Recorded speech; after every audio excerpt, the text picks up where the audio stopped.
I thought we could be a bit interactive, so if anything I say should offend you or contradict some of your cherished notions, then please have a go, as we used to do.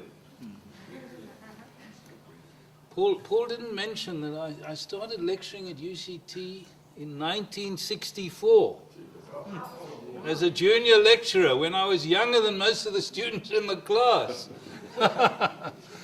And when I first taught at the business school, yes, most of the students were a bit older than I was. But of course, as I continued on my long career, I became senior. And I always felt that the teachers should dress better than the students. And tonight I've succeeded.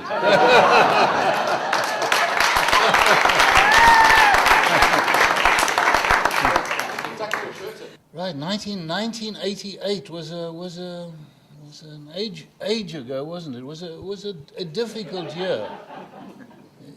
Life was in South Africa was quite different, wasn't it? I mean, what the point that occurred to me is, then now, what's the big difference? Well, then we were very isolated, were we not? The world shunned us. They were expecting us to destroy, they were expecting some terrible destruction of capital and expecting civil war, and they shunned us. So we were very inward looking, were we not? And today we're so involved with the world. Isn't that the big difference? One of the big differences. South Africa is so much part of the global economy and the global capital markets, and that's the opportunity I think our political evolution has provided us with. Why is the rand so strong? All that muddy water. Why is the rand so strong? It is strong. It's probably about 10% stronger than I think it should be, incidentally, when I do my modeling. And that model has in it the emerging market. The way you explain the rand on a daily basis by seeing what happens to emerging equity markets. If emerging equity markets are going up, the rand strengthens, and if emerging equity markets are weakening, the rand weakens. It's there. Why? What have emerging markets got to do with the rand? You may ask. Well, the answer is because emerging equity markets have everything to do with the JSE. When emerging markets go up, the JSE goes up, and vice versa. Lockstep. The correlation, you know what correlation means? I heard you say something about statistics.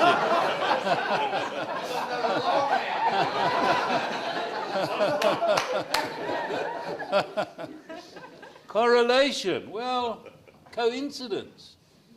You know, the correlation doesn't prove anything. You know, fat people drink Diet Coke.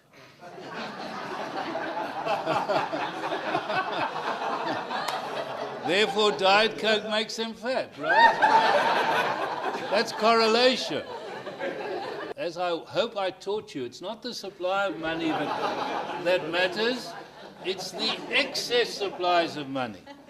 It's the difference between the supplies of money and the demand to hold that money. Now, the banks have been pumped full of money to save them from bankruptcy. Not their shareholders haven't been saved, incidentally. The shareholders have lost almost everything. Who are the shareholders, incidentally? State. Well, to some extent, the state. But who are the shareholders of major companies? Who are they? Who holds the shares? Yes, the Old Mutual. It's the pensioners who've lost out.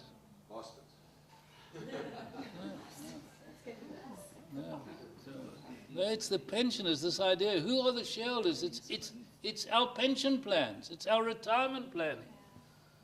And the bankers have disappointed us hugely. I don't make any excuses for them, incidentally. However, the central banks had the wit to understand that you couldn't allow the banks to fail. You had to keep them going, though shareholders lost everything. And now, of course, now the banks are raising capital. They're starting all over again. And the insurance companies and the pension funds are subscribing again to that capital. That is recovery. That is recovery. The banks are holding the cash rather than lending it. They're too scared to lend. Now, when they recover their nerve again, we're going to have to take that cash away. That's what Mr. Bernanke knows only too well. Now, will he succeed? So he's got to remove the proverbial punch bowl just as the party gets going again. The party is dormant at the moment.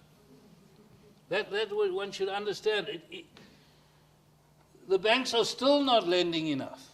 The capital markets are functioning only too well. Incidentally, as my son who's in New York pointed me to this.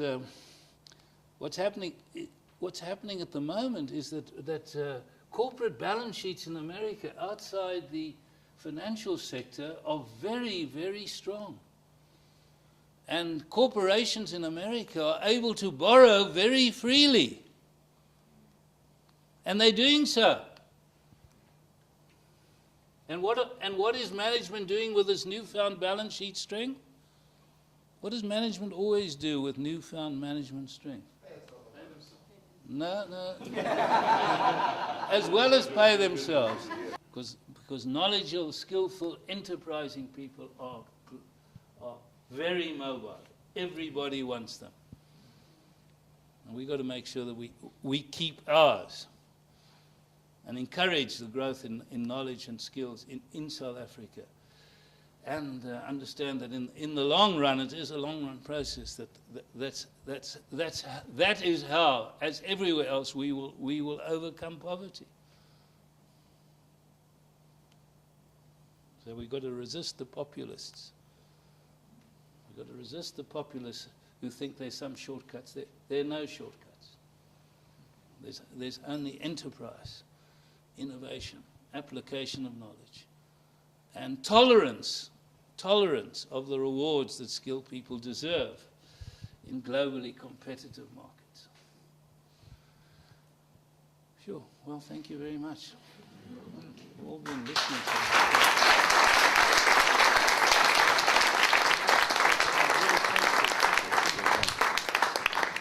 In 1939 I did Economics 2, and in 1988 I sat in your class, and for the first time I actually understood what it was all about. You're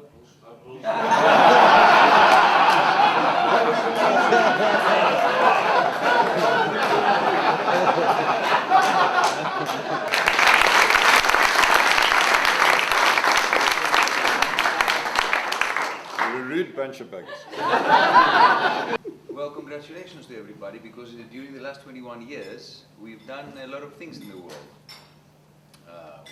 Changed the face of the world. We've changed the South African history, we took the Berlin Wall down, and we've done some changes in technology. And I'm going to give you a 5-minute sort of review of the changes in technology. I don't know if I'm going to press the button here. All right. There we are. That's one of the computers. That's Tom Whitman's Apple computer, if you remember. And this is Cedric Parker's secretary. You can see.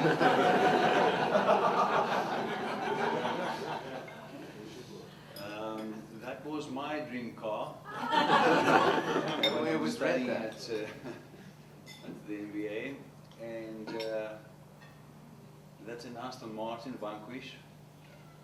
And this is the new edition of the car. So it looks quite different. You're taking that on the winery. Not yet. Well, after Kanta's presentation today, I might get a bit more wise and do some very clever investments. So still my dream car. Telephonic communications. That was the first transportable cellular phone in the United States.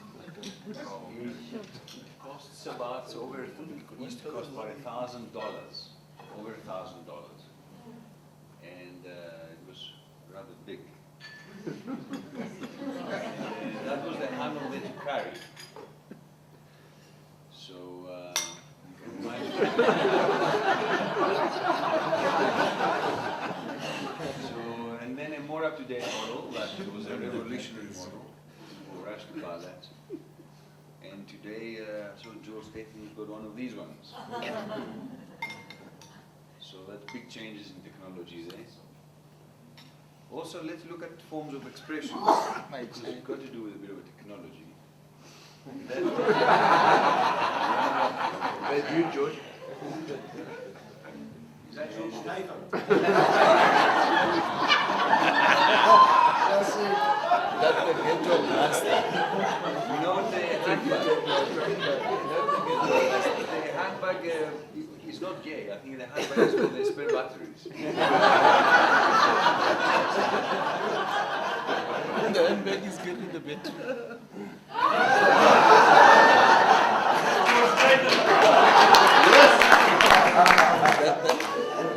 What's in that handbag? So, some gadgets that we have today, we take them for granted.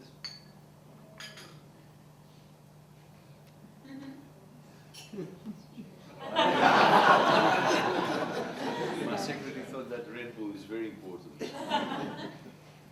So what about what a lecture looked like in these days? All right, the sort of that traditional blackboard. Well, today obviously we have more interesting tools. However, sometimes they go wrong. If this doesn't work, so what about planning a date in '88? That we had to sort of cut the picture. We had to hide the faces to protect the innocent. But today, Money. just an SMS will do, I suppose. Takes less carriage. Also, what would I have thought that from this James Bond, we'll have a blonde one. David Creed. And I must admit, that's another example of the technology going wrong, because obviously that's a different version of what we're using at the office, so things are not appearing. But anyway. And the Concorde, obsolete. And he's also obsolete.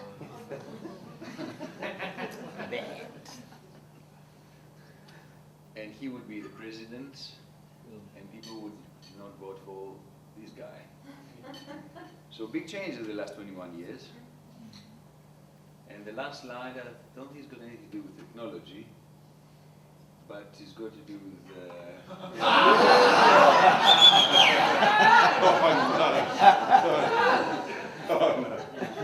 But it is pertinent, and it's a blonde who dies and goes to heaven. And the angel on the gate says, yes, we're expecting you, but perhaps they didn't warn you, but there are 3 questions you have to answer to get into blonde heaven. Now I'm going to give you 30 minutes. You can phone a friend, ask the audience, I don't care how, but in 30 minutes I'll be posing these questions to you. If you don't get all 3 right, you will have to go to the alternative place. Are you ready? And she says, yes. So I said, well, the first question is, in the week, there are 2 days beginning with the letter T. What are they? Don't answer now because you've got half an hour. I've got 3 questions for you. The second question is, how many seconds are there in a year? And the third question, now you have to be Australian or New Zealand to understand this one, but there was a famous person who went on the run having stolen some stuff, and he became immortalized in a song called Waltzing Matilda. So the question is, can you name the swagman in Waltzing Matilda? You have 30 minutes. So 30 minutes later, he calls her back and he says, are you ready? And she says, yes, easy. So he thinks, well, that's interesting. So he says, well, right, question number 1. There are 2 days in the week, beginning with the letter T. What are they? And she says, today and tomorrow. So he thinks, you know, I can't fault that. That's not quite the answer I was expecting, but I've got to give her some room. So he says, are you ready for the second question? He says, how many seconds are there in a year? So she says, 12. And he says, pardon me, that's not quite the answer I was expecting, but how did you get to that? She says, that's easy. The 2nd of January, the 2nd of February, the 2nd of January.